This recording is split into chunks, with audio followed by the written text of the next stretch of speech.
The day was a typical Monday on the bustling streets of Lagos. Traffic crawled at a snail's pace. Drivers pressed hard on their horns, and commuters jostled for a chance to squeeze into buses. Lagos was alive, noisy, chaotic, and yet undeniably the commercial heartbeat of Nigeria. Richard exhaled deeply as he turned into the street where his office was located. The stress of the commute hadn't dampened his mood. Lately, his life felt like it had taken a golden turn, as though the heavens were smiling on him. Rose had accepted his marriage proposal. He would soon be through with his master's in business administration program. And just recently, his boss had hinted that by the time he completed the MBA, a promotion might be waiting for him. His long-held dream of becoming a chief financial officer no longer felt like a distant wish. Few more steps to climb, and he would be there. He drove into the office parking lot, spotting a few cars already lined up. One in particular stood out, Mr. Thomas' sleek Ferrari. Richard smiled faintly. Mr. Thomas wasn't just the company's CFO. To Richard, he was a mentor, a guide, and an inspiration. But that day, something unexpected happened. Mr. Thomas called a brief meeting with his team and with calm resolve announced his resignation. The news struck like a thunderclap. No one had seen it coming. For Richard, it was especially difficult. This was the man who had shaped his career path, who had encouraged him to pursue the MBA in the first place. A patient leader, a steady hand. He would be deeply missed. The company threw a central party to honor Mr. Thomas. One after another, colleagues stood up to speak glowing words about him. Richard listened with pride and sadness, silently wishing his mentor well, while also wondering what the future held for him. News soon came that a new CFO would be resuming the following month. Her name was Madam Rachel, a long-time employee who had been working at the headquarters. She was being transferred to spearhead a major restructuring of the company. The announcement stirred anxiety.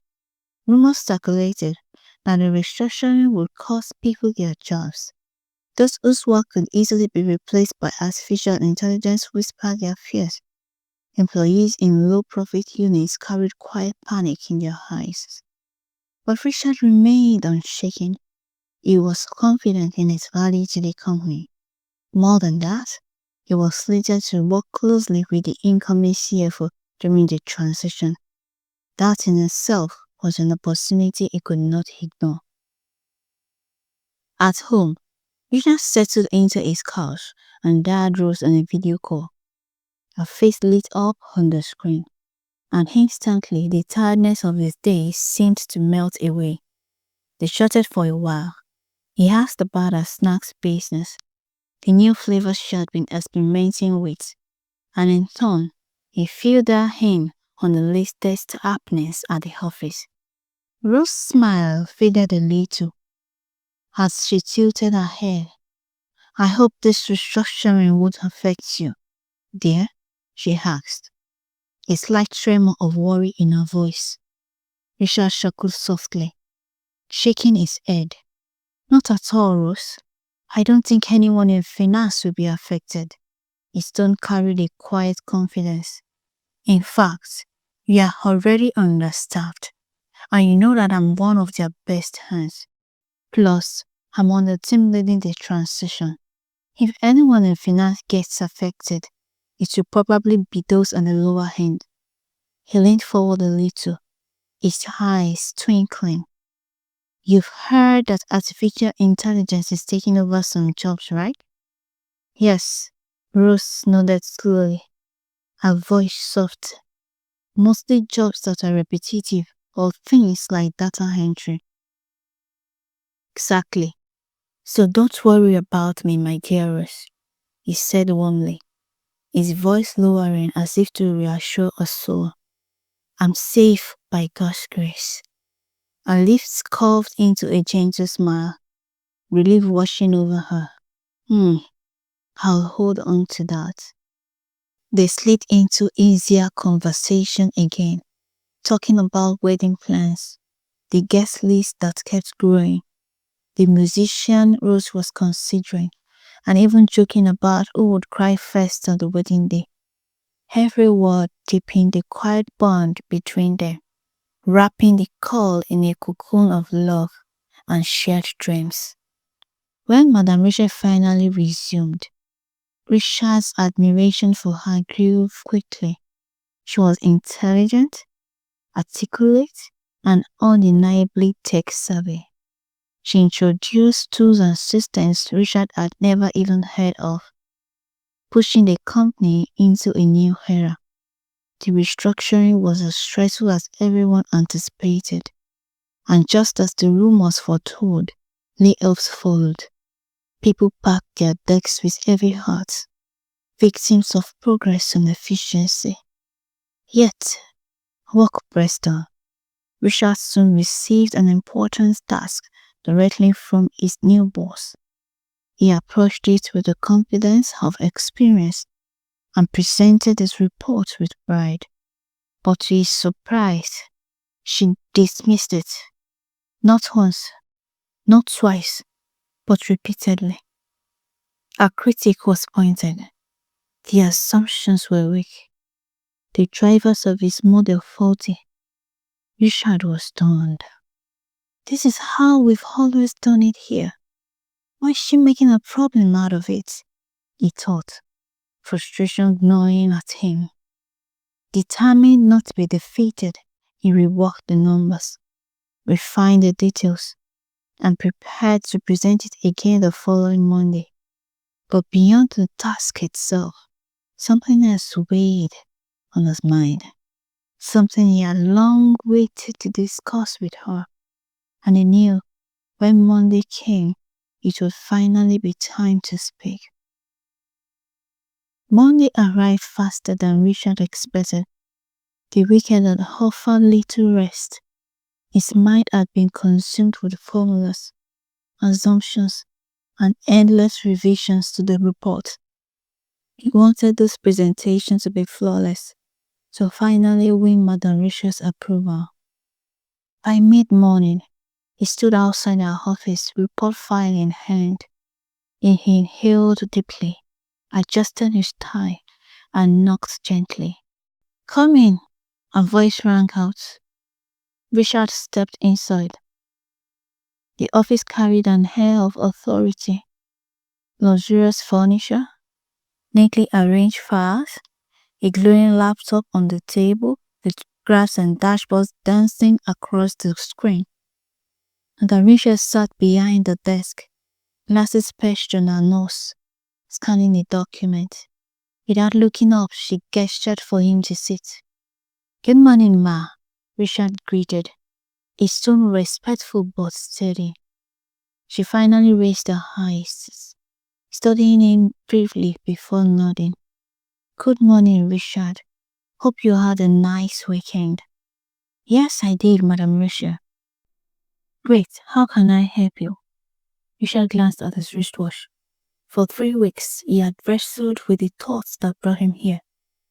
He had just completed his MBA, something the HR manager already knew, and all the paperwork was done. What remained was the difficult question. Would his boss consider him for a promotion? He desperately needed the extra pay. He decided to present the report first. "Ma, I think you need to look at these papers again," he said, passing the file across the desk. "I hope you've made the necessary corrections." "Yes, Ma," he said, sliding the updated report across the desk. "I took into account your observations on the assumptions and refined the model accordingly." She flipped through the pages, her eyes narrowing slightly as she read. The silence stretched. Each second felt like an hour. Richard clasped his hands together to stop himself from fidgeting. Finally, she closed the file with a sharp snap. "No, this still doesn't work." Richard blinked, stunned. Ma, I I adjusted the assumptions as you instructed. I refined the drivers. I She raised a hand, silencing him. Richard, I don't have the luxury of patience for work that doesn't meet the company's needs. This models, this way of thinking. She shook her head. It belongs to the past. We are moving forward, and I need people who can move with us. Her words hit him like stones. He opened his mouth to defend himself, but the look in her eyes told him it was pointless. He was frustrated. He tried so well to remain calm. Okay, Ma, what do you think I need to know or I need to do? Asked Richard. Instead of answering, Madame Richard slid a white envelope across the table. She avoided his eyes. Richard frowned, took it and opened it. His hands trembled as the words hit him like a hammer. Sack later? His voice cracked. I can't believe this. You're sacking me? After everything I've done for this company? I'm sorry, Mr. Richard, she said coldly, but your services are no longer needed here. Drop the case with HR. Good luck. Richard's tongue became heavy. Words lost in his throat. His eyes swelled with tears. The short walk back to his desk felt like ages. It felt as though Richard's world was crumbling beneath his feet. How could everything change so quickly? Just a few months ago, life had felt golden. His MBA was in full swing. Rose had said yes to his proposal, and his boss had hinted at a well-deserved promotion. But now, in the space of a single meeting, it all slipped through his fingers. His happiness, his stability, his pride, all gone. As he packed his things from the office, a wave of shame swept over him. What will I tell Rose? Your wedding was only 4 months away, and the timing of this disaster cut him deeply. That evening at home, he sat staring at his phone before finally dialing Rose's number. When she answered, her voice was warm, familiar, safe. But when he broke the news, her gasp betrayed her shock. Oh, Richard, she whispered. I'm sorry, Rose, I failed you. His voice cracked. No, don't say that. Her tone softened. You haven't failed me. You are the man I chose, with or without that job. And I know. She paused, her voice laced with conviction. I know God will open a better door for you soon. Her words were a palm to his wounded pride. He also called his parents and his pastor, who prayed for him and encouraged him. Slowly, hope began to glimmer again. In the days that followed, Richard found himself spending more time at Rose's snacks shop. While she served her customers with a smile, he sat at a corner table, making calls to friends, letting them know about his situation, hoping for referrals. He also applied for jobs online, determined not to waste time. But being at the shop gave him a front row seat into Rose's world. And what he saw amazed him. He noticed how fast her trays of puff-puff and sausage roll disappeared. How loyal her customers were. How her eyes lit up when she talked about the high demand for her cookies and cakes.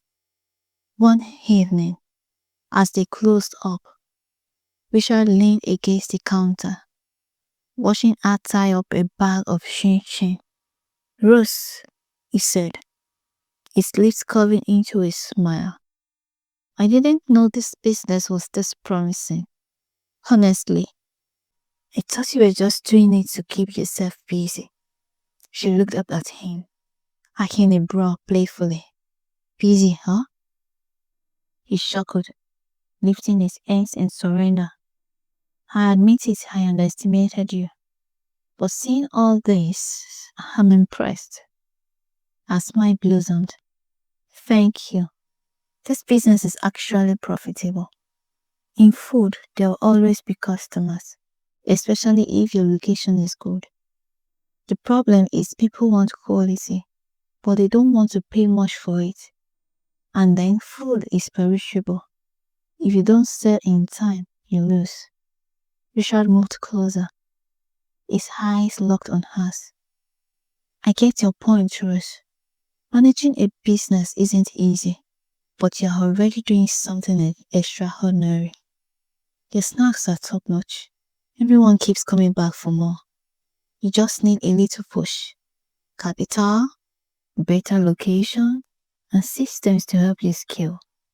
The potential here, in gestured around the little shop, is bigger than you realize. For a moment, their eyes lingered, and Richard saw the spark of determination in her gaze. But beyond that, he saw the woman he loved, resilient, hardworking, unshaken even in storms. His heart swelled with admiration. Richard continued to explain the business processes that is needed. Rose was listening, but at a point, she looked confused. Richard, she called, her eyes steady.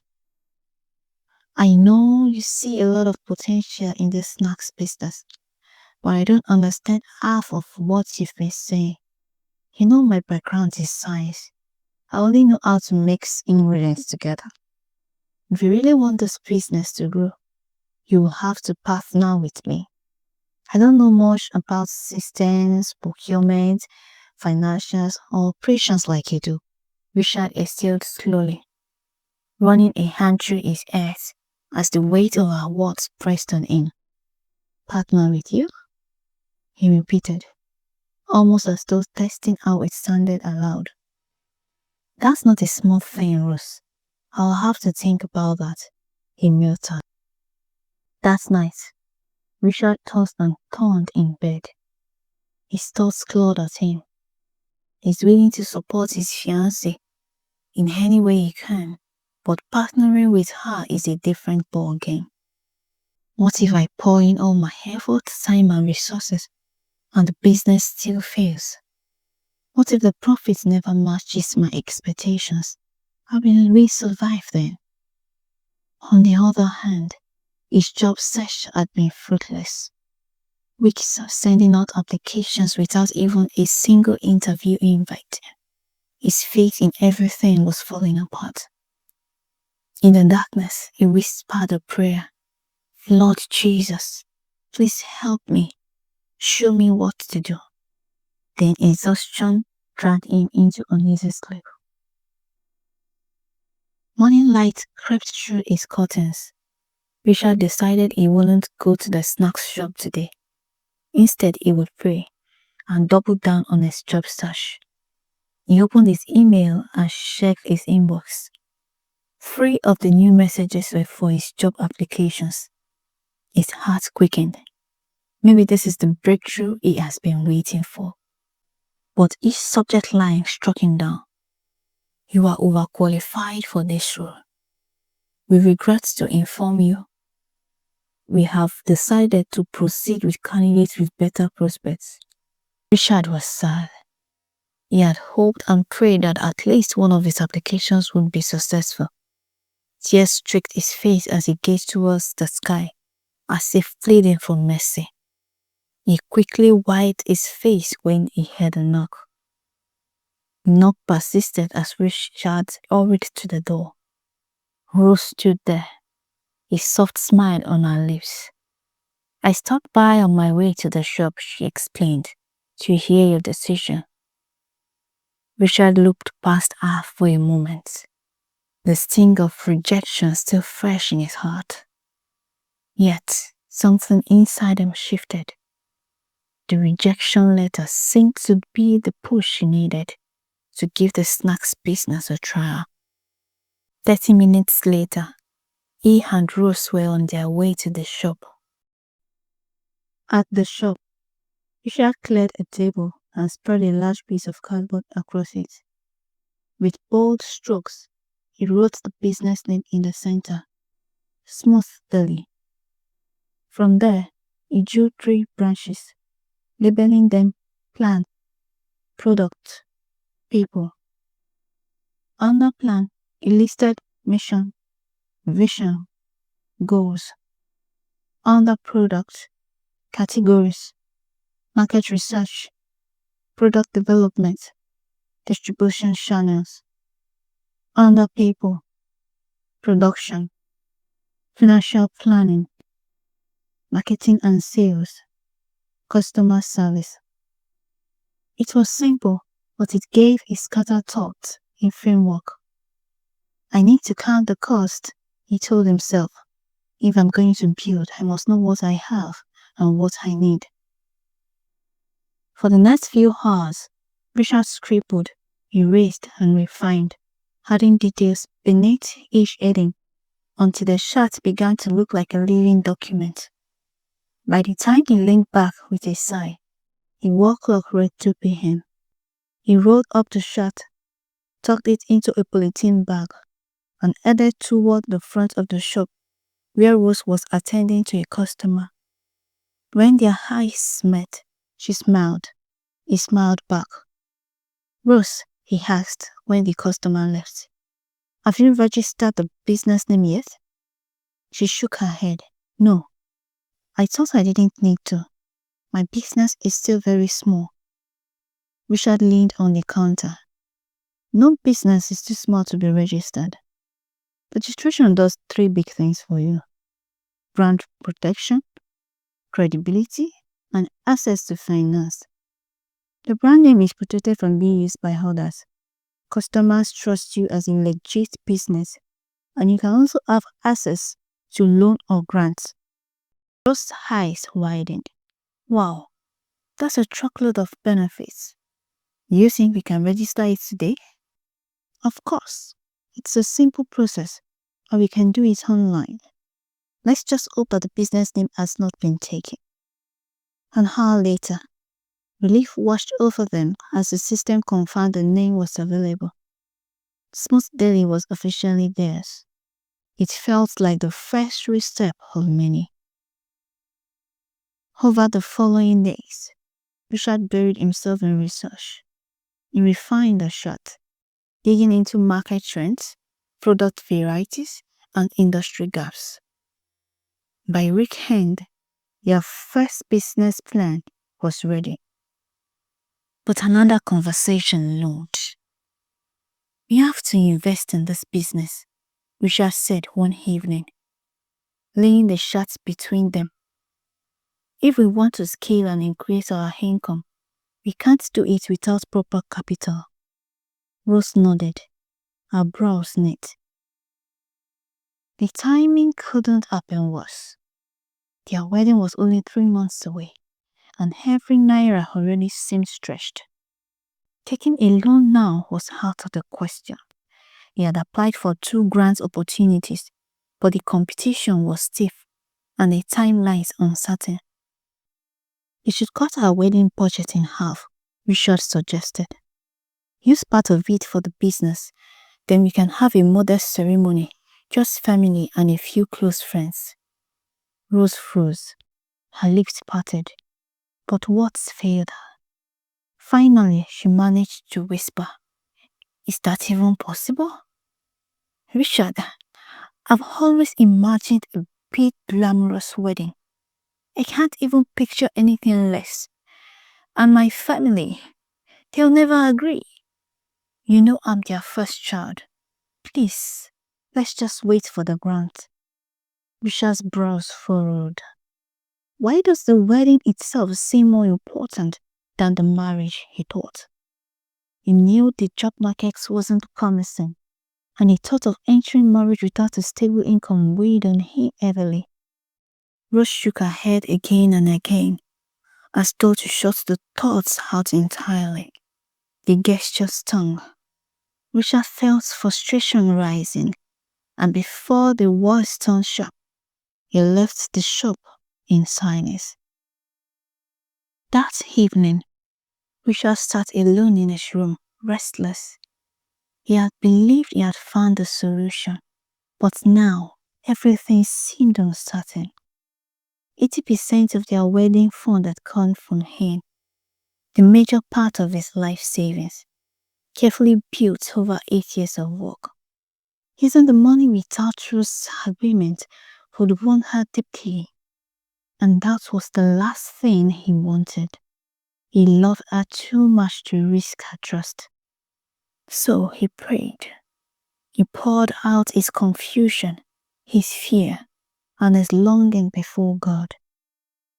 Later that night, Rose called. Her voice trembled with apology. "I'm sorry for how I acted earlier," she said. "I was selfish. Maybe I can cut down some bridal expenses." It wasn't the compromise Richard had hoped for, but it was something. The service that Sunday carried an unusual weight. From the moment the pastor mounted the pulpit, Richard felt as though heaven itself leaned close. The message was on trusting and leaning on God, and every word pierced him like an arrow, settling right where his doubts and fears had lived. It was as if God himself stood before him, speaking directly into his situation. By the time the sermon ended, Richard's heart was comforted, his hope rekindled, and his faith strengthened. Then came the announcement. The church would soon embark on a mission trip, and volunteers as well as donations were needed. Richard's heart stirred immediately. He longed to be among those who would go. But the trip was scheduled for the same week as his wedding. Going was impossible. Still, he thought, if I cannot go, then I can give. Once, that decision would have been easy. When work was steady and money flowed, giving never cost him much. But now, every naira had to be weighed carefully. Even so, the fire from the sermon still burned in his heart. The whisper, the prayer, and resolved, "I'll donate 20,000 naira." Just then, an impression stirred in his spirit, soft, yet unmistakably clear. "Not 20,000 naira. Give 200,000 naira." Richard froze. His chest tightened. 200,000? That was all he had left. Surely, this must be a mistake, Lord. How will I survive if I give everything? The thought refused to leave. It followed him home, into the night, into his prayers. He knew that voice too well to dismiss it. God had led him in similar ways before, always nudging, always stretching, but never like this. Then he had given out of plenty. Now God was asking him to give his all, right in the middle of his greatest need. He struggled. Days passed, but the instruction lingered, heavy on his heart. The more he considered his circumstances, the harder obedience seemed. Fear whispered of lack, but faith reminded him of God's faithfulness. At last, Richard chose to trust. With trembling hands, but a resolute heart, he obeyed. He gave the 200,000 naira, releasing it like a seed into the ground, trusting that the God who asked for it would surely provide. Invitations went out, expenses multiplied. Catering for more than 1,000 guests drained their accounts. In the end, they saved only 5% of the fund, barely enough for 2 months of upkeep. Yet, the week of the wedding turned out to be nothing short of miraculous. Friends who had heard of Richard's job loss sent money. Unexpected gifts poured in. His bank alerts wouldn't stop buzzing. It was as if heaven itself had opened its gates. By the time they said their vows, Richard and Rose were not only united in marriage, they were financially uplifted. The blessings didn't stop at the wedding. Money continued flowing in even after the ceremony. A month later, Smooth Deli moved into a larger, better equipped location.